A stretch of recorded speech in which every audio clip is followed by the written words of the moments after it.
کے گزارے کی برکتیں ہیں. اللہ اکبر. مگر افسوس آج مسجدوں سے محبت کم ہو گئی, آج مسجدوں سے محبت کم ہو گئی, مسجدوں سے دوریاں شروع ہو گئی. مسلمانوں کے پاس آفس کے لیے تو وقت ہے, مسلمانوں کے پاس بازار کے لیے تو وقت ہے, مسلمانوں کے پاس بچوں کے لیے تو وقت ہے, مسلمانوں کے پاس بیوی کے لیے تو وقت ہے. اگر وقت نہیں ہے تو اللہ کے لیے نہیں ہے. مسجد بنا کر گھمنڈ نہ کرنا. تمہیں پتا ہے جب کسی بستی میں مسجد بنتی ہے اور مسجد بننے کے بعد وہ مسجد آباد نہیں کی جاتی تو کیا ہوتا ہے تمہیں معلوم ہے. ایک اللہ کے ولی حج کے لیے نکلے, ان کا ارادہ تھا میں مسجدوں میں قیام کروں گا, اور اس کے بعد ایک مسجد میں پہنچے, دھول تھی, گرد تھی, غبار تھا. جب مسجد میں پہنچے اللہ اکبر تو پھر کیا ہوا, رات کے آخری حصے میں کسی کے رونے کی آواز آئی, ایسے جیسے کوئی بچہ روتا ہے. جب غور کیا تو مسجد کے در و دیوار سے رونے کی آواز آ رہی تھی, اور آواز یوں ترتیب پا رہی تھی, اے اللہ جس نے مجھے ویران کر دیا تو ان کے گھروں کو ویران کر دے. اللہ جس نے مجھے ویران کیا تو ان کو تباہ و برباد کر دے. یہ رات میں رونے کی آواز مسجد کے در و دیوار سے آ رہی تھی. صبح ہوئی, لوگوں کو پتا چلا اللہ والے آئے ہیں. لوگ آئے, یہ مسئلہ ہے, یہ مسئلہ ہے, یہ مسئلہ ہے. اللہ اکبر. اس بزرگ نے کہا میں تمہیں ضمانت دے کے جاتا ہوں, تمہارے سب مسائل حل ہو جائیں گے. ایک کام کرو, مسجد آباد کر دو, نماز پڑھو, تمہارے سب مسئلے حل ہو جائیں گے. بزرگ کی بات پہ اللہ والے کی بات تھی. انہوں نے نماز شروع کر دی, مسجد کی صاف صفائی کی, نماز شروع کر دی. بزرگ واپس آئے, مسجد میں قیام کیا. رات کو آواز آ رہی تھی, اے اللہ جس نے مجھے آباد کیا ان کے گھروں کو آباد کر دے, انہیں خوشیاں عطا فرما دے, انہیں رحمتیں اور برکتیں عطا فرما دے. اللہ اکبر. صبح ہوئی, لوگ تحفے تحائف لے کر آئے, ہدایہ لے کر کے آئے, چاہے وہ گفٹ لے کر کے آئے. یا حضور اب تو حالات بالکل بدل گئے. تو لوگوں نے پوچھا حضرت کوئی تعبیر نہیں دیا, کوئی وظیفہ نہیں دیا, صرف نماز آپ نے دی. فرمایا ہاں, جب تم نماز نہیں پڑھتے تھے تمہارے لیے مسجد پر دعا کرتی تھی, اب تم نماز پڑھ رہے ہو مسجد تمہارے لیے دعا کر رہی ہے. میرے بھائیوں اس سے کیا پتا چلا, جب کسی بستی کے اندر مسجد تعمیر ہوتی ہے, مسجد تو بن جاتی ہے, مسجد تو بنا لی پل بھر میں ایمان کی حرارت والوں نے, مسجد تو بنا لی شب بھر میں ایمان کی حرارت والوں نے. من اپنا پرانا پاپی ہے, پرسوں میں نمازی بن نہ سکا. میرے بھائیوں مسجدیں تو بن جاتی ہے, لیکن جب مسجد آباد نہیں ہوتی تو بزرگان دین فرماتے ہیں رات کے سناٹے میں مسجدیں بد دعا کرتی ہے, اے اللہ جنہوں نے مجھے ویران کیا تو ان کے گھروں کو ویران کر دے. مجھے بتاؤ جس قوم کے لیے مسجد بد دعا کر رہی ہو وہ قوم عزت کے ساتھ کیسے جی سکتی ہے, وہ قوم وقار کے ساتھ کیسے جی سکتی ہے. غوث پاک کے مرید بنتے ہو, سرکار غوث اعظم دستگیر فرماتے ہیں بے نمازی مر جائے اسے مسلمانوں کے قبرستان میں دفن مت کرنا. میں آپ سے پوچھنا چاہتا ہوں جو غوث اعظم بے نمازیوں کو مسلمانوں کے قبرستان میں قبول نہیں کرتے, وہ غوث اعظم بے نمازیوں کو اپنے سلسلے میں کیسے قبول کر لیں گے. میرے بھائیوں آؤ نماز کی طرف آؤ. اب دو باتیں سن لیں, اس پر اب اپنی بات پوری کر دوں. ایک بات تو یہ امام حسن بصری فرماتے ہیں جب کوئی بندہ نماز کے لیے کھڑے ہوتا ہے تو اللہ اس کو 3 عزتیں اور حرمتیں عطا کرتا ہے. نمبر 1, جب بندہ نماز کے لیے صرف کھڑے ہوتا ہے تو اس کے سر سے لے کے آسمانوں تک نور ہی نور ہوتا ہے.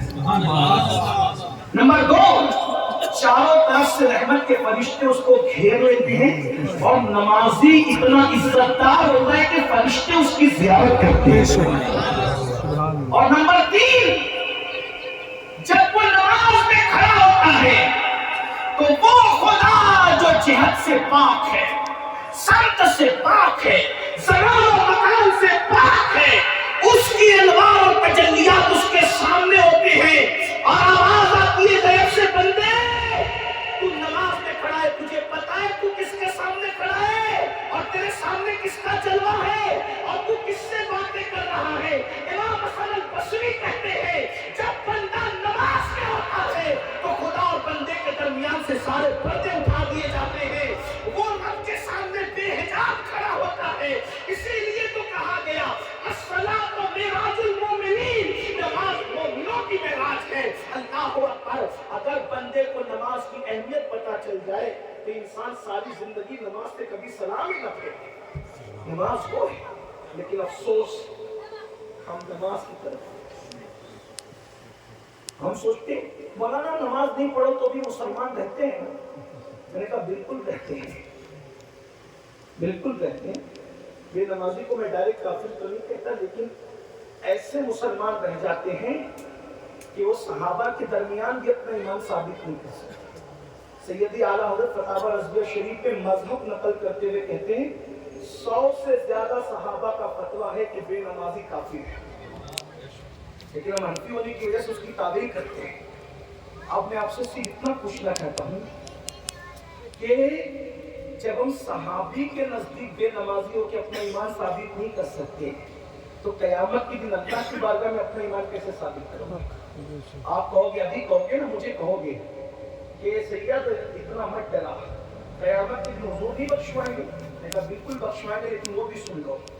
اللہ کے رسول فرماتے ہیں جس نے جان بوجھ کے نماز چھوڑ دی، قیامت کے دن اس کے ساتھ میرا کوئی وعدہ نہیں ہے، وہ میرے ذمے سے باہر ہے. بلکہ حضور علیہ السلام تو یہاں تک کہتے ہیں، اے ابو ہریرہ، قرۃ العیون میں فقی ابو علیہ السمرقندی لکھتے ہیں، آقا فرماتے ہیں اے ابو ہریرہ بے نمازی کی صحبت میں مت بیٹھا کر، کیونکہ بے نمازی جہاں بیٹھتا ہے آسمان سے اس پہ لعنت برستی ہے. آقا فرماتے ہیں بے نمازی کو بھیک مت دو، بے نمازی کو صدقہ مت دو، بے نمازی کو زکات مت دو. آقا یہاں تک ارشاد فرماتے ہیں بے نمازی یعنی جو نماز چھوڑ دیتا ہے وہ اللہ کی امان سے خارج کر دیا جاتا ہے. اللہ کی امان سے وہ خارج ہو جاتا ہے. اللہ کی امان سے خارج ہونے کا مطلب سمجھتے ہو؟ اب آخری بات کے طور پہ اس کو کہوں گا اور بات پوری کروں. اللہ آج کہہ رہے ہیں حکومتیں ستا رہی ہے، مہنگائی ستا رہی ہے، ڈگریاں لے کے پھر رہے ہیں، نوکری نہیں مل رہی ہے، بچوں کو رشتہ نہیں آ رہا ہے. وجہ اللہ کی امان کے باہر نکل گئے. کون کون نکلا؟ میں کچھ نہیں کہتا، حضور کا فرمان، جو نماز چھوڑ دے اللہ کی امان سے باہر. اللہ کی امان سے باہر کا مطلب کیا ہے؟ دیکھو، اگر بندہ اللہ کی امان میں رہے تو کبوتری کے انڈوں سے بھی اس کی حفاظت کی جا سکتی ہے، مکڑی کے جالے سے بھی اس کو بچایا جا سکتا ہے.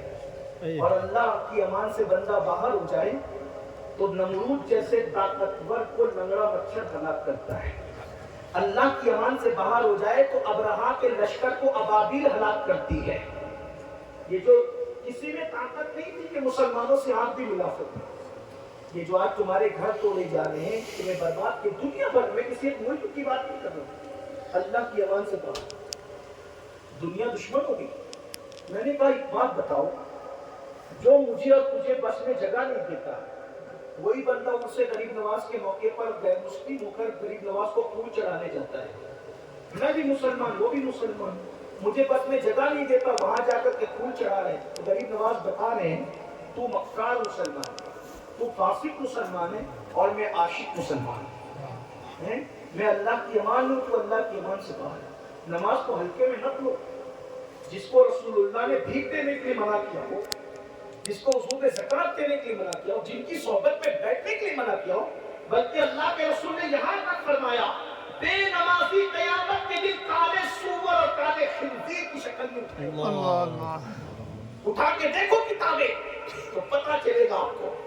انیس الواعظین کے مصنف لکھ رہے ہیں کیا کہ اللہ کے رسول فرماتے ہیں بے نمازی کو کالے سور. نرف جاؤ، چہرے پر اگر پھنسی نکل جائے، ولیمے میں نہیں جاتے، شادیوں میں نہیں جاتے، سور کا منہ لے کر خدا کی عدالت میں کیسے پہنچے گے مسلمان؟ ذرا اللہ سے ڈرتے نہیں، حضور کی بات پہ یقین نہیں کرتے. اللہ اکبر. جو نبی کی بات پہ یقین نہ کرے میرے بھائی، اس کے ایمان کا کیا اعتبار ہے؟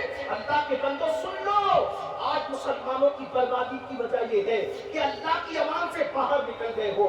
اللہ کی امان کیا چیز ہے؟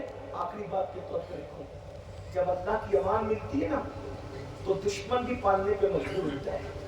آپ نے ایک واقعہ بار بار سنا ہوگا، مجھ سے بھی سن لے 2 منٹ.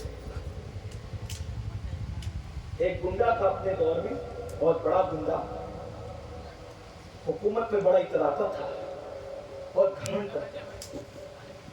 اور اللہ کی شان، اللہ ایسے گنڈوں کو مہلت بھی نہیں دیتا ہے. 500 سال تک اس نے حکومت کی، 500 سال، مگر 500 سال میں اس کا سر بھی کبھی نہیں جھکا. سر آج کل لوگ بیمار ہوتے تو شکایت کرتے ہیں ہمیں کو اللہ بیمار کرتا ہے. میرے بھائی یہ بھی اللہ کی شان ہے. حضرت موسیٰ علیہ السلام نے اس گنڈے کے بارے میں پوچھا اللہ یہ 500 سال سے حکومت کر رہا ہے یہ گنڈا, اس کے سر میں درد بھی نہیں ہوتا.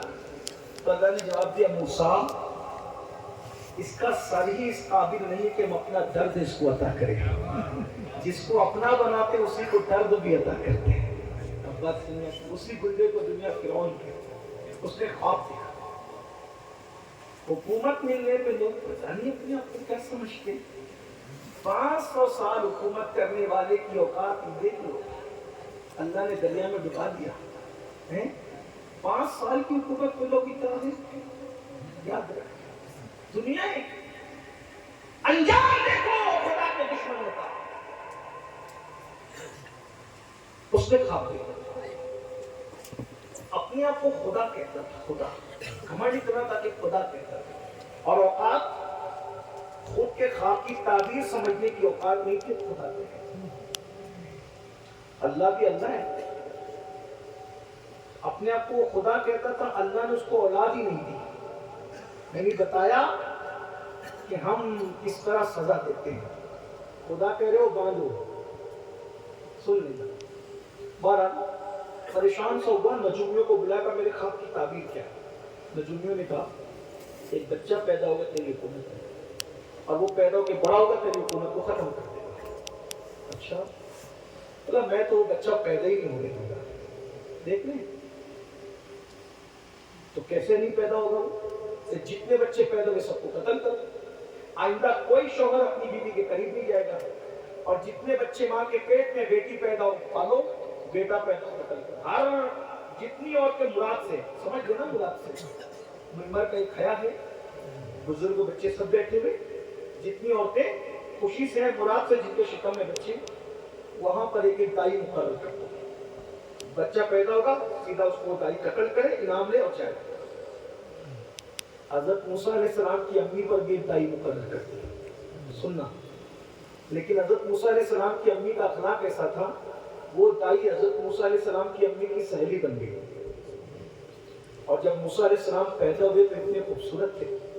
ہر نبی خوبصورت, ہر نبی خوبصورت, مگر سب سے زیادہ خوبصورت میرے آقا.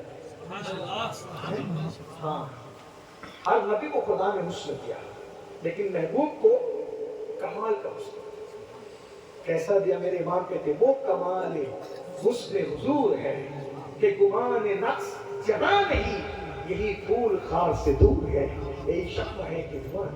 صحابہ کہتے اگر بفرض محال قرآن نہ بھی نازل ہوتا تو حضور کو اللہ نے اتنا حسن دیا تھا, حضور کے حسن کو دیکھ کر لوگ کلمہ پڑھ کے مسلمان. حضور کا حسن یہ الگ عنوان ہے. بہت خوبصورت. حضرت موسیٰ علیہ السلام, دائی نے حضرت موسیٰ کی امی سے کہا اور اتنا خوبصورت نورانی چہرے والا بچہ میں نے تو زبان نہیں کہا. پھر فرعون کیا کرے گا؟ فرعون کو ہم دھوکہ دیں گے. وہ کیسے؟ بکری کا بچہ ذبح کر کے ہانڈی میں ڈالیں گے. فرعون نے کب چیک کرنا ہے, کب دیکھنا ہے؟ ہانڈی میں ڈالیں گے, ہانڈی میں جا کے جمع کرا دیں گے. بچہ پیدا ہو تو قتل کر دیا. ہانڈی لے کے ذبح کر کے ڈال دیا, بچہ پیدا ہو تو قتل کر دیا. آئی بھی بات ہوگی. موسیٰ علیہ السلام کی بہن بہت ہوشیار تھی. اس نے کہا اماں کل تک تو بچہ ہی مرتا, لیکن اب ہم نے چونکہ فرعون کے ساتھ ہم نے تدبیر کی ہے, اس کو دھوکہ دیا ہے, تو اب فرعون بچہ اکیلا نہیں مرے گا. اگر پتہ چلا تو ہم چاروں مریں گے, بچہ بھی, تم بھی, میں بھی اور یہ دائی بھی, 4 جانے جائے گی.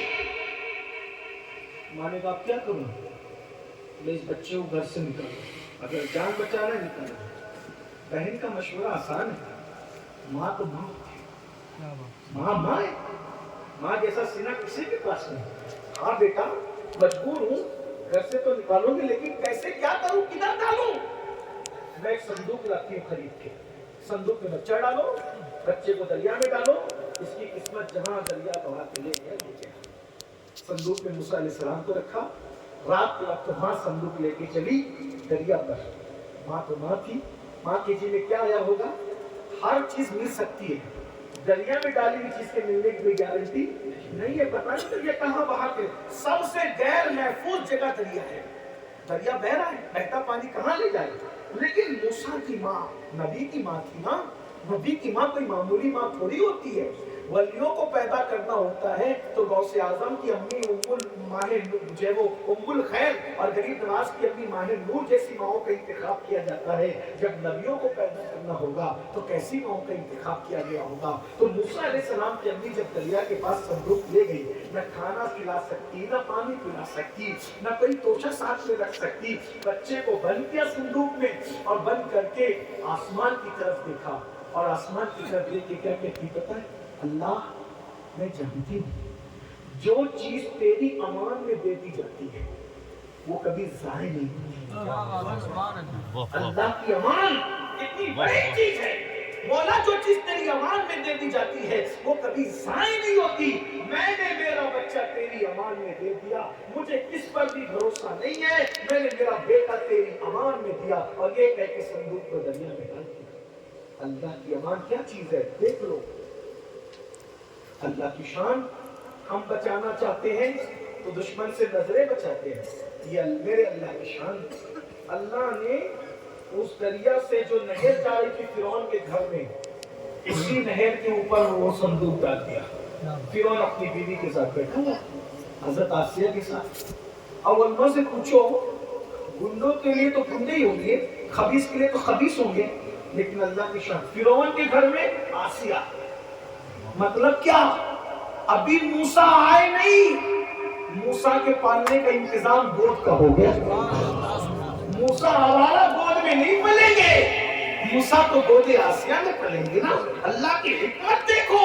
اللہ اکبر. ادھر نہر میں صندوق آیا, فرعون بیوی کے ساتھ تھا, صندوق دیکھ کر کے گیا, صندوق اٹھایا, کھولا تو دیکھا خوبصورت بچہ ہے, منہ میں انگوٹھا ڈال کر چوس رہا ہے اور اسی سے اس کو گھسن دی. فرعون نے کہا یہ وہی بچہ ہے جس کا میں نے خواب دیکھا تھا کہ یہ میری حکومت ختم ہے. آسیہ نے کہا وہ فرعون یہ دریا سے پتہ نہیں کتنی دور سے بہہ کے آ رہا ہے, یہاں کا ہے بچہ, وہ کتنی دور سے بہہ کے آ رہا ہے. ارے لوگ تمہیں ہمیں بانجھ ہونے کا تانا دیتے ہیں, یہ وہ بچہ نہیں ہے, ہم اس کو بیٹا بنا لیں گے, بانجھ ہونے کا تانا ختم ہو جائے گا. آسیہ کی بات دماغ میں بیٹھی, چلو بچہ ہم اس کو بیٹا بنا لیں گے. اب فرعون نے, چونکہ فرعون کی بیوی آسیہ تھی, آسیہ کو اولاد نہیں تھی, حیا کے پردے میں کہہ سکتا ہوں جس کو اولاد نہ ہو وہ دودھ تو نہیں پلا سکتی نا. تو فرعون نے کہا دودھ کون پلائے گا؟ تو اس نے اعلان کر دیا مصر کی ساری دائیاں آ جائیں اور میرے بچے کو دودھ پلائے. جس کا دودھ بھی میرے بچے نے پی لیا میں اس کو منہ مانگا ہی نہ ہوں. کیا کہنا ہے؟ ساری دائیاں آ گئی. لیکن موسیٰ علیہ السلام کی امی نہیں آئی, ساری ان کی بہن آئی, ان کی امی نہیں آئی. جتنی دائیاں تھی جس کی گود میں جاتے منہ پھیرتے, جس کی گود میں جاتے منہ پھیرتے, کسی کا دودھ نہیں. اللہ قرآن میں کیا کرے پتہ ہے؟ ہم نے کافروں کا دودھ موسیٰ پہ حرام کر دیا. چند دن کے موسیٰ علیہ السلام کو اتنا شعور ہے کہ کافر کا دودھ نہیں پینا. اب میں تم سے پوچھنا چاہتا ہوں, جب کافر نبی کو دودھ پلائے تو موسیٰ جیسا نبی کافر کا دودھ نہیں پیتا, تو 9 مہینے تک موسیٰ کی جان محمد رسول اللہ کسی کافر کے پیٹ میں کیسے رہ سکتے ہو؟ آج کل لوگ نبی کی امی کو بھی کافر کہتے ہیں نا. آج کل لوگ نبی کے ماں باپ کو بھی, نبی کے گھر والوں کو کافر کرنے کا لوگوں کو بڑا شوق ہے کہ نبی کی ماں بھی کافر تھی, نبی کا باپ بھی کافر تھا. اور ظالموں, موسیٰ جیسا پیغمبر کسی کافر عورت کا دودھ نہیں پیتا, تو جانے موسیٰ محمد رسول اللہ کسی کافر کی پیٹ میں 9 مہینے تک کے کیسے رہ سکتا ہے. جب موسیٰ کی ماں کی یہ شان ہے تو رسول اللہ کی امی سرکار عامرہ کی شان کا عرض کیا ہوگا.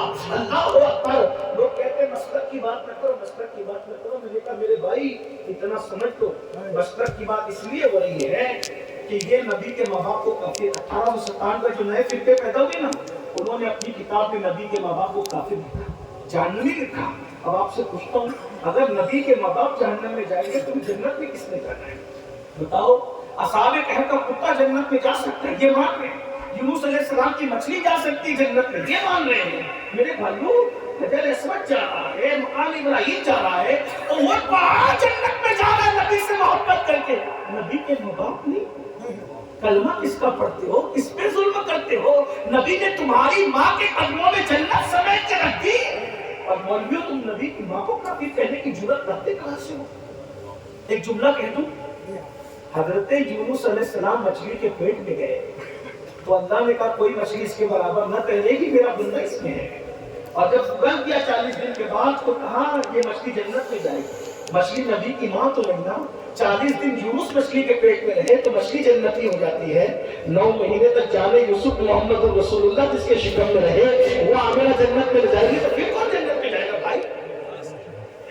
لیکن یہ بھی سن لو، حضرت موسیٰ نے کسی کا دودھ نہیں پیا، یہ موسیٰ ہے کہ کافر کا دودھ نہیں پیتے، اور ہمارے نبی جان موسیٰ ہے جس کا دودھ پی لیتے ہیں اس کو کافر بننے نہیں دیتے۔ نبی کو جس عورت نے دودھ پلایا اللہ نے سب کو ایمان کی دولت، میرے امام نے اس پہ تحقیق فرمائی تھی کہ جس عورت نے حضور کو دودھ پلایا وہ سب کو اللہ نے ایمان۔ حضرت موسیٰ کی شان یہ وہ کافر کا دودھ دیتے، اور میرے آقا جس کا پی لیتے ہیں اس کو کافر کہنے نہیں۔ اب حضور موسیٰ علیہ السلام نے کسی کا دودھ نہیں پیا، فرعون مایوس ہوا، اور سب عورتوں سے ہی منہ پھیرتا ہے، تو موسیٰ علیہ السلام کی بہن نے کہا فرعون اپنے مصر میں ایک ایسی عورت رہتی ہے کہ بچے جب کسی کا دودھ نہیں پیتے تو وہ بہت پاک صاف رہتی ہے، اس کا پی لیتے ہیں، کتنا بھی طبیعت کا بچہ کیسا ہو اس کا ضرور پیتا ہے، ایسی وہ عورت ہے۔ وہ کون ہے؟ کہا وہ عمران کی بیوی ہے۔ بولا کہ بولے اگر اس نے میرے بچے کو دودھ پلا دیا نا اور اس نے پی لیا دودھ تو میں اس کو بھی نام دوں گا تجھے بھی نام دوں گا۔ کئی دوڑی امی میرا بھائی تو فرعون کے گھر میں ہے اور فرعون اس کو دودھ پلانے کے لیے بے چین ہے، کسی کا وہ دودھ بھی نہیں پیتا۔ جب حضرت موسیٰ علیہ السلام کی امی آئی تو فرعون نے موسیٰ علیہ السلام کو ان کی امی کی گود میں دیا، ماں نے جیسے ہی گود میں دیا اللہ نے موسیٰ کی امی کے دل میں الہام فرمایا، موسیٰ کی ماں تو نے اپنا بچہ میری امان میں دیا تھا نا، دیکھ یہ جو ہماری امان میں آ جاتے ہیں اسی کیسی حفاظت کیا کرتے ہیں، دشمن کو پالنے پہ مجبور کر دیتے ہیں۔ میرے بھائیوں آج اپنے جتنے مسائل ہیں اللہ کی امان اٹھ چکی ہے ہمارے سروں سے، اور اللہ کی امان کب ہوتی ہے؟ جب ہم نماز پڑھتے ہیں۔ جو نماز چھوڑ دے اللہ اس سے اپنی امان اٹھا دیتا ہے۔ ہمارے گھر کے جتنے مسائل ہیں، اولاد غدار ہو رہی ہے، بیٹیاں نافرمان ہو رہی ہے، گھروں میں زلزلے ہے، جھگڑے ہیں، بے چینی ہے، بے گھر، ہم کہتے ہیں کسی نے کچھ کر دیا، کسی نے کچھ، او بھائی کسی نے کچھ نہیں کیا، ہم نے خود اپنے آپ کو برباد کیا۔ اور کیا کرے گا؟ ہاں چند لوگ ہے کرتے دھرتے رہتے ہیں، لیکن سب اگر جادو اتنا ہی طاقتور ہے میرے بھائی تو پھر کیوں ایران اور اسرائیل آپس میں کروڑوں اربوں خربوں روپے کے میزائل خرچہ کر رہے ہیں؟ اسرائیل کر دے ایران پر جادو، ایران کر دے اسرائیل پہ جادو، کسے ختم ہو؟ اگر جادو اتنا طاقتور ہے تو کر دے کوئی بش پہ، وہ اس پہ وہ کون سا لڑکا ہے وہ کون سا وہ کیا نام ہے امریکہ کا، اس پہ کوئی جادو کر دے، وہ اس پہ کوئی جادو کر دے، وہ جو بڈھا اسرائیل کا اس پہ کر، اپنے آگے بڈھے پہ کوئی کرتے جادو، تو یہ سارے مسئلے ختم ہو جائے نا، یہ سارے بڈھے چلے جائے۔ لیکن اگر جادو اتنا پاورفل ہے تو تم پہ کیوں کرتے، مجھ پہ کیوں کرتے، وہ ان پہ کیوں نہیں کرتے؟ ان کے تو ہم سے بڑے بڑے دشمن ہیں۔ تو یاد رکھنا اگر ساری طاقت جادوگروں کے ہاتھوں میں چلی گئی ہے تو پھر دنیا کو انہوں نے چلانی چاہیے، لیکن یاد رکھیے جادو کی جگہ اثر کرتا ہے، تعویذ کی جگہ اثر کرتا ہے۔ میرے بھائی ہمیں کسی نے کچھ نہیں کیا، ہم نے نماز چھوڑی، اللہ ناراض ہو گیا، اللہ ناراض ہوا، ہمارے امان اللہ نے امان اٹھا لی، اللہ نے اپنی امان کی چادر ہم سے چھین لی، تو کیا ہو رہا ہے؟ آج چھوٹے چھوٹے بچے بھٹکا رہے، مصیبتیں آ رہی، تکلیفیں آ رہی، بلائیں آ رہی۔ اگر ان بلاؤں سے نجات چاہتے ہو میرے بھائی نماز کی پابندی کرو، مسجد آباد کرو، خدا تمہارے گھر آباد کرے گا، مسجد آباد کرو، خدا تمہاری تقدیریں آباد کرے گا، مسجد آباد کرو، خدا تمہارے بچوں کی قسمت چمکائے گا۔ میرے بھائی جس نماز سے اللہ مل جاتا ہے اس نماز کی برکت سے اچھا شوہر کیوں نہیں مل سکتا؟ جس نماز سے اللہ مل جاتا ہے اس نماز کی برکت سے بیٹیوں کو اچھا رشتہ کیوں نہیں مل سکتا؟ جس نماز کی برکت سے جنت مل جاتی ہے اچھا مکان کیوں نہیں مل سکتا؟ جس نماز سے رزاق مل جاتا ہے روزی کیوں نہیں مل سکتی؟ اس لیے میرے بھائیو آؤ نماز کی پابندی کرو، مسجد بنائی ہے اس کو آباد کرو۔ اور ایک آخری بات یہ کہہ دوں 2 جملوں میں کہ نماز اسی کے پیچھے پڑھنا جو نماز لانے والے کے عشق کرتا ہے، جو نماز لانے والے کی بے ادبی کرے اس کے پیچھے کبھی نماز ہوتی ہی نہیں۔ ابو داؤد داؤد شریف کی حدیث ہے، ایک صحابی نے کعبے کی طرف مڑ کر کے تھوک دیا تو حضور نے فرمایا اس کے پیچھے نماز نہیں ہوگی جو کعبے کا ادب نہیں جانتا۔ حضور نے فتویٰ دیا اس کے پیچھے نماز نہیں ہوگی جو کعبے کا ادب نہ جانے اس کے پیچھے نماز نہیں ہوتی، جو کعبے کا ادب نہ جانے اس کے پیچھے کیسے نماز ہو سکتی ہے؟ اس لیے نماز پڑھنے سے پہلے عقیدہ دیکھو، تقریریں سننے سے پہلے عقیدہ دیکھو، اور اللہ اکبر کسی مقرر کو بلانے سے پہلے عقیدہ دیکھو۔ عقیدہ کیا ہونا چاہیے؟ لحد میں عشق رخے شہ کا دھاگ لے کے چلے، اندھیری رات سنی تھی چراغ لے کے چلے، تیرے غلاموں کا نقشے قدم راہ خدا وہ کیا بھیج سکے جو یہ سراغ لے کے چلے، اور جنا بنے گی وہی پانے چار یار کی کب جو اپنے سینوں میں یہ چار باغ لے کے چلے۔ اللہ مجھے آپ سب کو توفیق عطا فرمائے، گفتگو کے درمیان کوئی غلطی ہو تو اللہ تعالیٰ معاف فرمائے۔